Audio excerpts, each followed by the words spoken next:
शिव भक्तों के लिए भगवान शिव का कोई भी पर्व और त्यौहार बेहद ही खास होता है। शिव भक्त बड़ी श्रद्धा भाव से भगवान के सभी पर्व त्योहारों को मनाते हैं और शिवरात्रि और महाशिवरात्रि का दिन तो उनके लिए विशेष होता है। इस वीडियो में हम आपको बताएंगे कि इस साल महाशिवरात्रि कब है, उसके क्या शुभ योग हैं और महाशिवरात्रि पर भगवान शिव की किस प्रकार से पूजा करनी चाहिए।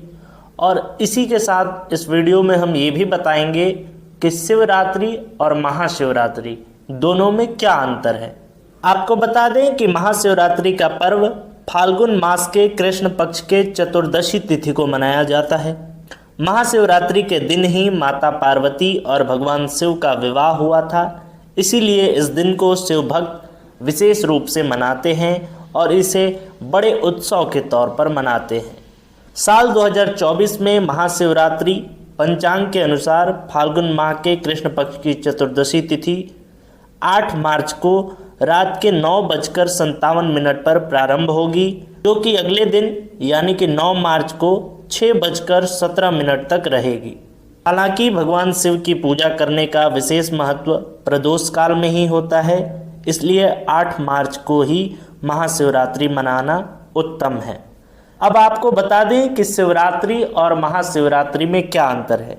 आपने सुना होगा कि होली, दीपावली और नवरात्रि। क्या आपने कभी ये सुना कि महाहोली, महादीपावली, महानवरात्रि? लेकिन आपने ये जरूर सुना होगा कि शिवरात्रि और महाशिवरात्रि। ऐसा क्यों है? बहुत सारे लोग हैं जो ये मानते हैं कि शिवरात्रि और महाशिवरात्रि एक ही पर्व है। आपको बता दें कि ऐसा नहीं है। शास्त्रों में ये 2 अलग अलग पर्व हैं, जिन्हें एक शिवरात्रि के रूप में मनाया जाता है और एक महाशिवरात्रि के रूप में।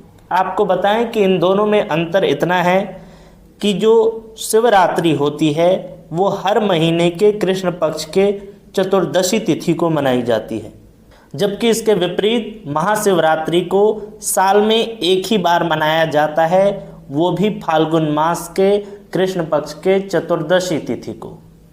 अब इन दोनों में जो विशेष अंतर है वो ये है कि शिवरात्रि को इसलिए मनाया जाता है क्योंकि उस दिन भगवान शिव के वार यानी सोमवार और प्रदोष व्रत निहित होता है।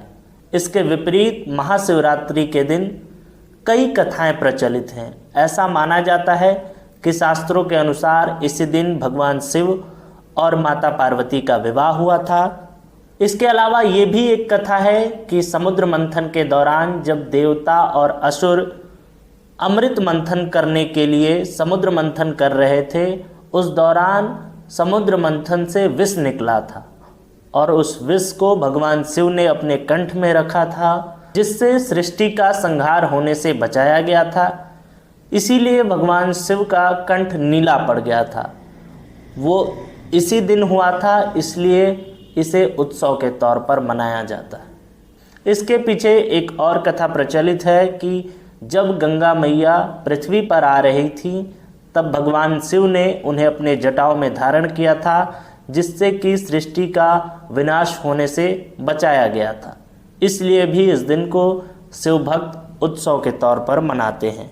कहने का तात्पर्य इतना है कि शिवरात्रि और महाशिवरात्रि में बस इतना ही अंतर है कि दोनों अलग अलग पर्व हैं, अलग अलग कारणों की वजह से मनाए जाते हैं, लेकिन ये दोनों ही पर्व भगवान शिव के उपासना का पर्व हैं, इसलिए सभी भक्त इसे उत्सव के तौर पर मनाते हैं।